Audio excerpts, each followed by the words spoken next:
जय हिंद फ्रेंड्स। तो कैसे हैं आप लोग? उम्मीद आप सब अच्छे होंगे। आज हम आपको एक प्रोजेक्ट दिखाते हैं जो कि बच्चों ने एक प्रोजेक्ट बनाया है। चलिए आपको प्रोजेक्ट दिखा।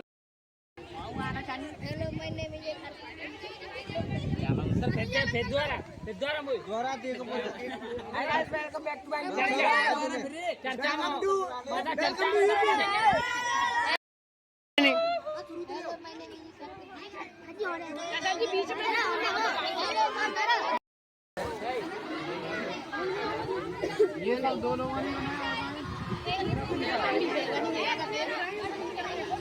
तीनों का एक एक कर।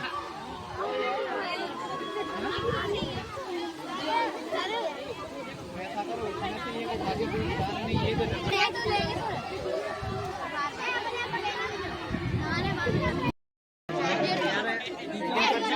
हाँ विनय, ये कौन सा प्रोजेक्ट है? सर ये हट है सर, ये मतलब समरी बोलते हैं वही वाली। लाइट लगी है इसमें से सुसरी लाइट के द्वारा ये बनाया गया है।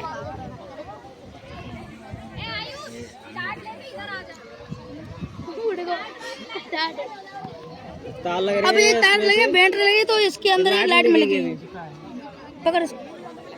अभी अंधेरा नहीं है इसमें।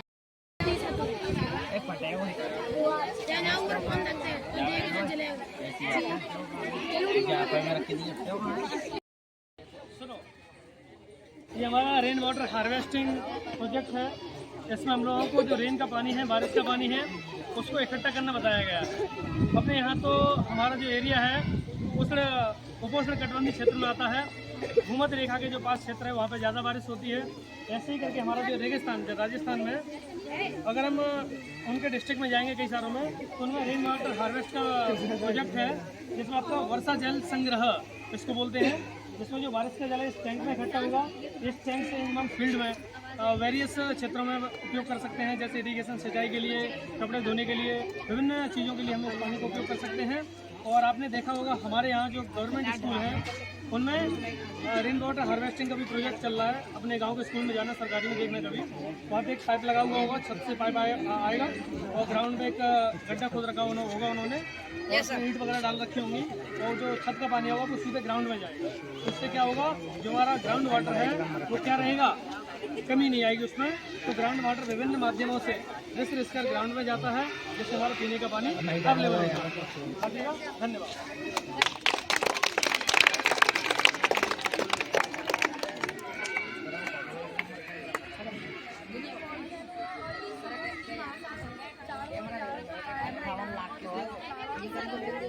और ये 3 प्रकार का होता है।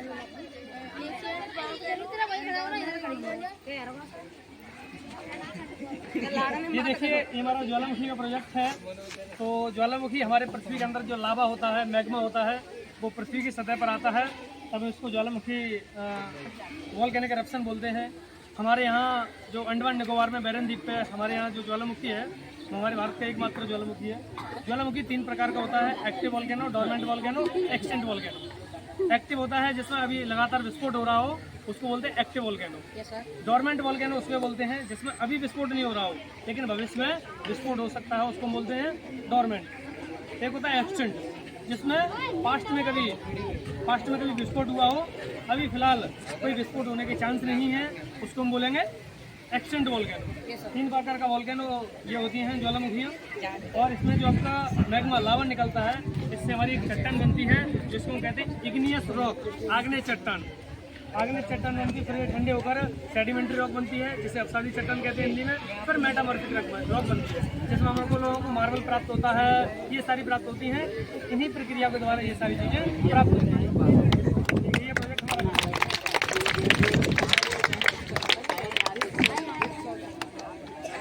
सेम ही है, ज्वालामुखी। इन्होंने भी सेम बनाया है प्रोजेक्ट ज्वालामुखी। तो इन बच्चों ने काफ़ी बढ़िया प्रोजेक्ट बनाए हैं, इनके लिए एक बार क्लैप है।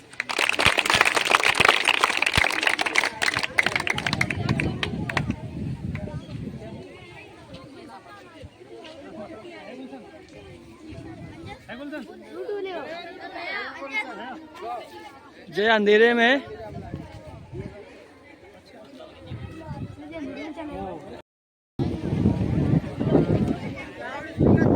देखिए, ये वेस्ट मैनेजमेंट से बनाया है, जिसमें जो कूड़ा कचरा है उसको कैसे मैनेज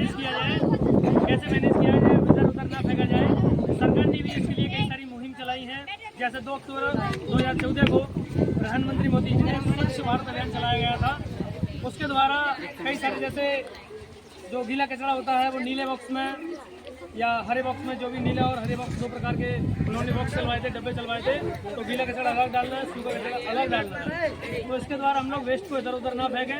कई सारी जगह देखा होगा आपने, बाजारों वगैरह में, रोड के किनारे पिकनिक स्पॉट होते हैं, उनमें विभिन्न प्रकार के जो कूड़े कचरे होते हैं वो आपको डले हुए मिल जाएंगे। प्लास्टिक एक ऐसा वेस्ट है जो कभी गलता नहीं है, कई सालों तक 100 सालों तक बना रहेगा, गलेगा नहीं। तो इसमें आपको वेस्ट के बारे में बताया गया है, कूड़े कचरे के बारे में बताया गया है। ये कौन सा की है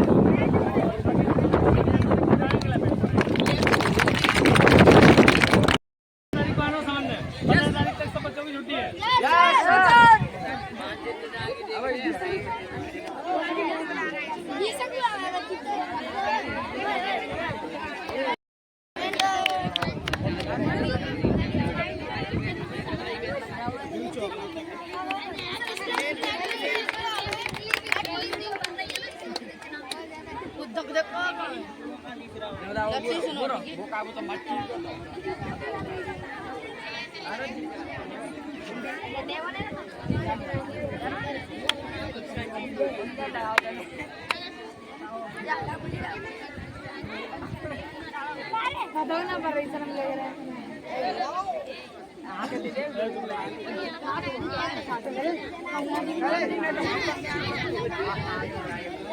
सर छाती पे लगा लो।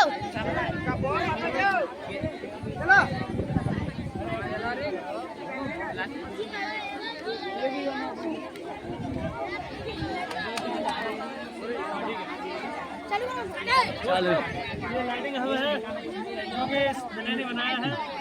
इसमें हम लोगों को ये घर बनाया है, इसमें लाइट के बारे में बताया गया है। तो कितना दिवाली का सीजन है तो इसमें आप लाइट कैसे करके लगा सकते हैं वो आपको बताया है।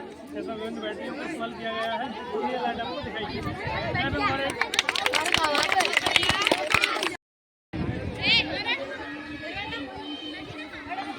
देखो अभी तुम्हें जैसे अगर इसे बताएं कि ये law of conservation of momentum, वैसे समझ में नहीं आएगा, लेकिन ऐसे समझो, जब दीपावली आने वाली है, रॉकेट को चलाएंगे तो रॉकेट में से पहले एक चिंगारी नीचे की तरफ जाएगी, मतलब जिससे फ्लेमेबल फ्यूल, जो फ्लेमेबल फ्यूल होता है वो जलेगा, तो उसका एग्जॉस्ट गैस है वो पृथ्वी पर एक प्रेशर लगाएंगे, जिसके द्वारा जो रॉकेट है वो हमारी ऊपर की तरफ जाती है। तो वो जो काम करती है वो इसी नियम पर काम करती है, जिसे बोलते हैं law of conservation of momentum.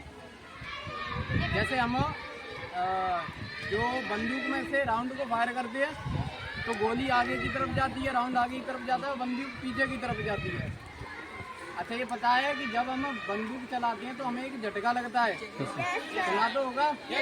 वो इसीलिए होता है क्योंकि जब बंदूक में से निकलने वाली गोली आगे की तरफ जाएगी तो उसके द्वारा न्यूटन का तीसरा नियम क्या कहता है, मतलब हर एक एक्शन का रिएक्शन होता है। कोई भी काम होगा, अगर एक्शन होगा तो उसका रिएक्शन आएगा।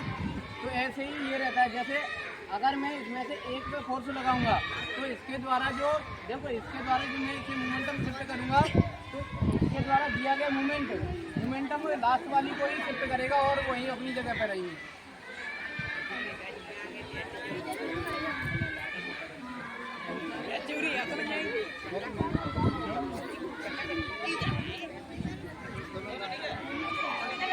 देखो सुनो, अगर यहाँ से मोमेंटम शिफ्ट करना है, ऐसे समझो जब रॉकेट में हम आग लगाते हैं तो वो ऊपर की तरफ कैसे जाती है, पहले नीचे की तरफ फोर्स लगता है।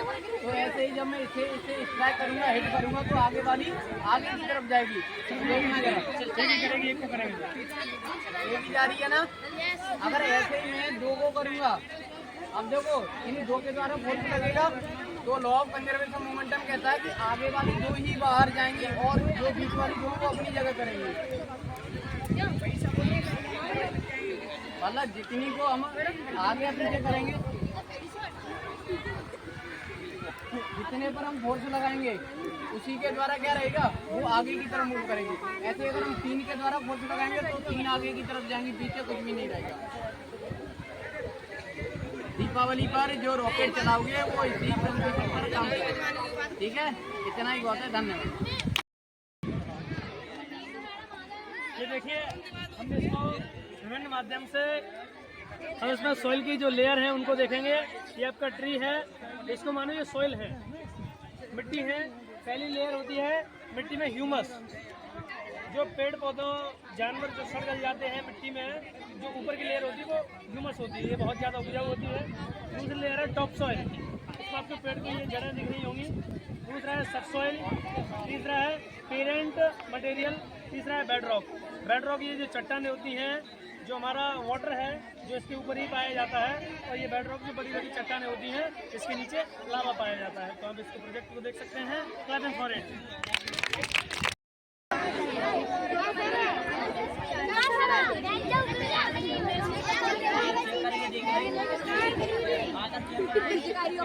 ये बच्चे ने थोड़ा सा हार्ट से रिलेटेड बनाया है, जिसको आपको हार्ट का रखकर और से हार्ट बीट के बारे में सुन सकते हैं। तो बाकी का ये बढ़िया प्रोजेक्ट है, क्लैपिंग फॉर इट। चलो तो हेलो दोस्तों, ये देखिए रेस्पिरेटरी सिस्टम का डायग्राम है, जिसमें हमारे जो लंग्स दिखाए गए हैं, पल्मोनरी वेन्स वगैरह दिखाई गई हैं। हम इसमें कैसे अपना जो रेस्पिरेशन है वो किस प्रकार करते हैं। तो ये आप देख सकते हैं, ट्रेकिया है, और ये हमारा माउथ है। यहाँ से हम लोग एयर को नोज से एयर को इनहेल करते हैं और हमारे ये लंग्स में जाती है। लंग्स में जाकर ब्लड जो हीमोग्लोबिन होता है वो इस ऑक्सीजन को अपने साथ ले जाता है और कार्बन डाइऑक्साइड को हम छोड़ देते हैं। बढ़िया डायग्राम है, क्लबिंग बॉल।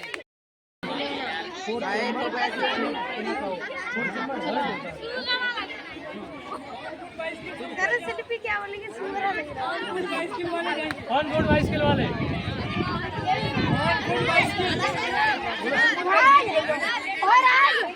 भाई बता दीजिए। देखिए एनिमल का जो एक डायग्राम बनाया है, जिसमें उसके विभिन्न पार्ट हैं, उन पार्टों को दर्शाया गया है, उनके चमक, हर्ट, विभिन्न माध्यमों में उन चीज़ों को दर्शाया गया है। अच्छा प्रोजेक्ट है, क्लैपिंग फॉर इट।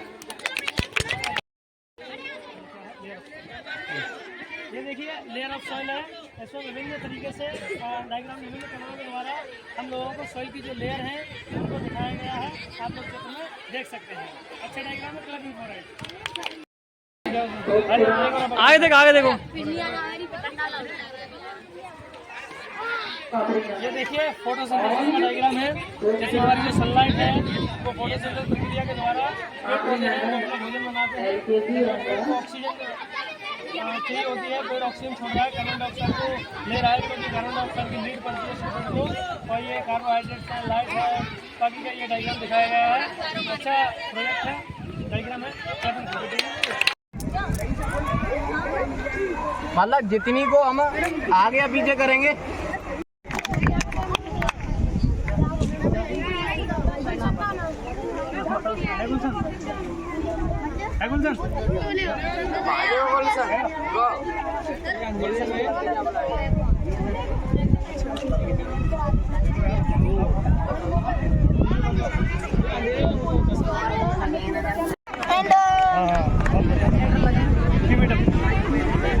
लग रहा है सर, इसके लिए एक लाइट नहीं है, इसके हमें लाइट पोल्यूशन करवाना चाहिए।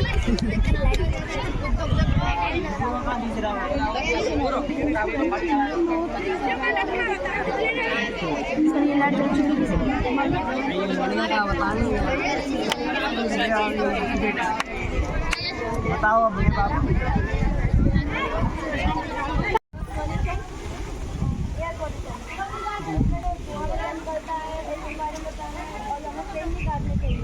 अगर हम पेड़ काटते हैं तो हमें सूखे पेड़ काटने चाहिए, और अगर काट भी रहे हैं तो उन्हें एक पेड़, अगर काट रहे हैं तो हमें एक पेड़ लगाना भी चाहिए।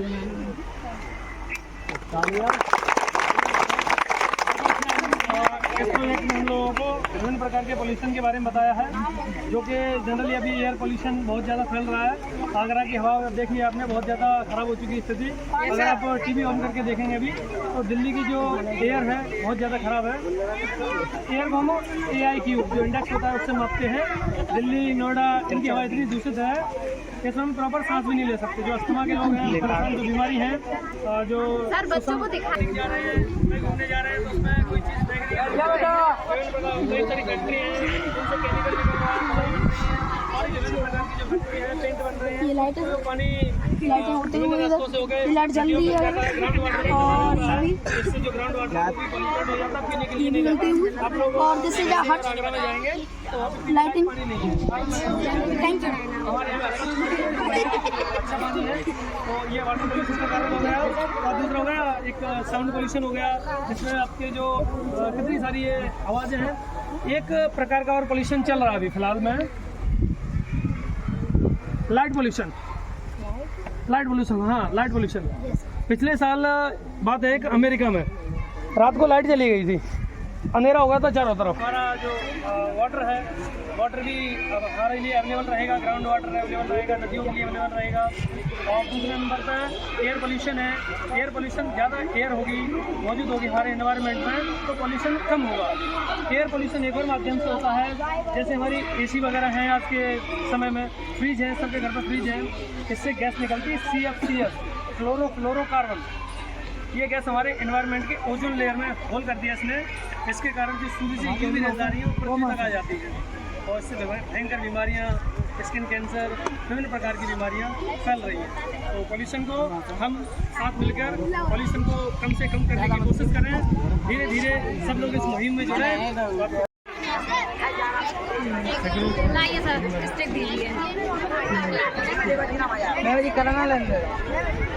देखिए, ये ह्यूमन आई का डायग्राम है, जो कि विभिन्न माध्यमों से हमारी जो आँख है, हमारी आई है, उसको दिखाया गया है किस प्रकार हमारी आई है जो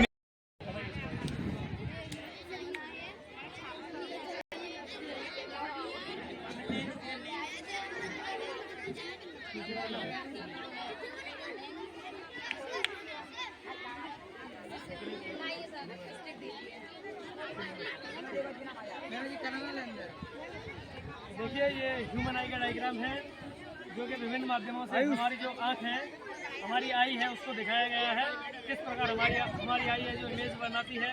और जो हमारी आइरिस है, ये हमारी आँख में लाइट को कंट्रोल करती है। जैसे तुम लोग एक डार्क रूम में से आओ, अंधेरे रूम में से आएंगे, बाहर बहुत ज़्यादा धूप हो रही हो, तो हमारी आँख सच में बंद होगी, ऐसा लगेगा सामने कुछ दिख नहीं रहा है। तो ये आइरिस होती है, आइरिस बड़ी होती, जूम होती है, जिसके कारण हमको ये लाइट है, जो बाहर की लाइट है, अंधेरे में ये तो जूम हो रही होती है, बाहर आएंगे छोटी हो रही होती है, क्योंकि लाइट हमारे अंदर कम एंटर करती है। ऐसे ही हम लोग धूप में से, अभी बहुत ज़्यादा धूप हो रही होती है, तो हम इस धूप में से अंधेरे के कमरे में जाएँ, आपको कुछ दिखता नहीं है थोड़ी देर के लिए। क्यों नहीं दिखता है? क्योंकि हमारी जो आइरिस होती है वो धूप में बहुत कम हो रही होती है, क्योंकि लाइट कम जा रही होती है। जैसे ही अंधेरे में जाएंगे, वहाँ लाइट की ज़्यादा पड़ेगी, क्योंकि वहाँ लाइट नहीं है, तो जो आइरिस होती है वो बड़ी हो रही होती है, जूम हो रही होती है, उसको एडजस्ट करने में टाइम लगता है। बाकी का ह्यूमन डायग्राम आप देख सकते हैं, तो क्लैपिंग फॉर इट। ये ह्यूमन आई का डायग्राम है।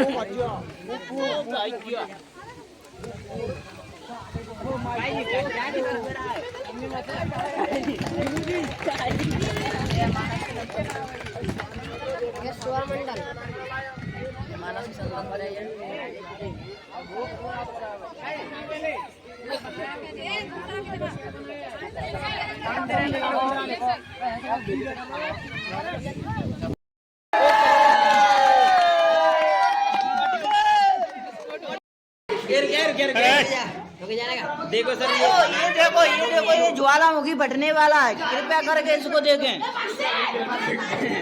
देखो इसको, ये फट गया, ये फट गया। ठीक है, फटेगो, ये फटेगो।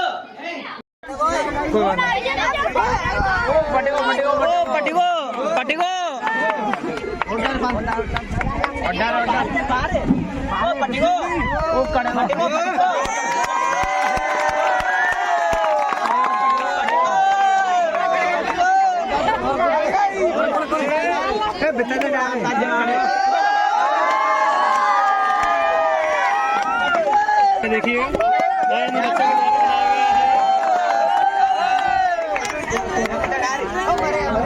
चल पीछे पहुंच। कौन है? तो चल, हटो यहाँ से।